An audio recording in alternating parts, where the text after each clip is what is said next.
1000 रुपए में एक लड़के को खरीद के मेरा हलाला करवाया गया। तो मैं मौलानाओं से पूछना चाहती हूँ कि कौन से कुरान में लिखा हुआ है कि पैसे से खरीद के एक औरत को अपने घर की इज्जत को दूसरे के हवाले करो और फिर उसे अपने घर में वापस लेकर आओ? क्या यही इन लोगों का ज़मीर है? क्या यही इन लोगों की इज्जत है जिसे सरेआम अपने घर की इज्जत को नीलाम कर दें?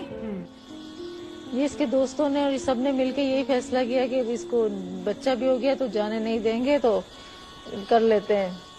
क्या कर लेते हैं? हलाला कर लेते हैं। जी। तो आपका हलाला किससे करवाया, किससे निकाह करवाया आपका? पहले तो इसके दोस्त से। अच्छा, ये उन्होंने नियत करके करवाया था? जी, नियत की कि थी। आपसे दोबारा निकाह करेंगे, लेकिन पहले अपने दोस्त से आपकी निकाह करवा दिया। जिस दोस्त से आपका निकाह हुआ था उनके साथ आप कितने अरसे रही? एक ही दिन।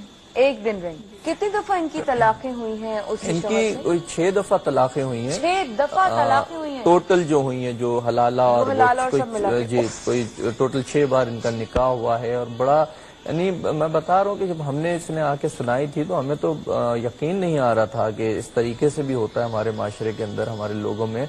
और जो सबसे बड़ी जो अफसोस की बात थी, जो दुख की बात थी, वो ये थी कि वो साहब जो थे वो खुद लोगों को नमाज पढ़ाते थे, लोगों को दर्स देते थे और लोग धोखे में थे उनके। हलाला पे आपको तलाक दे दिया? मैंने बोला कि आज चलते हैं, 1 हफ्ता हो गया है, तो उन्होंने बोला नहीं कल जाएंगे। जस्ट इतनी बात पे उन्होंने कहा तलाक तलाक तलाक वर्ड बोल दिया। और फिर बाद में कहते हैं कि मैंने अपने मामू के कहने पे तलाक दिया है और मुझे वापस मेरे ससुराल लेकर आ गए। और ससुराल में लाके जब ससुराल वालों को पता चला, सब बोले कि अब हलाला कराना पड़ेगा देवर से, तभी इसको रख पाएंगे हम। आपके पति आपसे अभी क्या कहते हैं?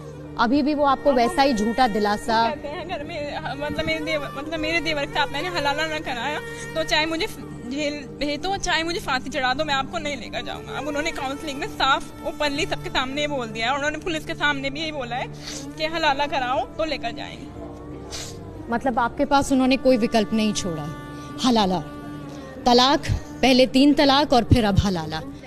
तो जब तलाक हो ही गया था तो फिर उसके बाद हलाला करने की क्या जरूरत है? मैं वापस जब अपने घर आई और जब मैं रात को सोने के लिए ऊपर अपने कमरे में जाने लगी, तब मेरी बुआ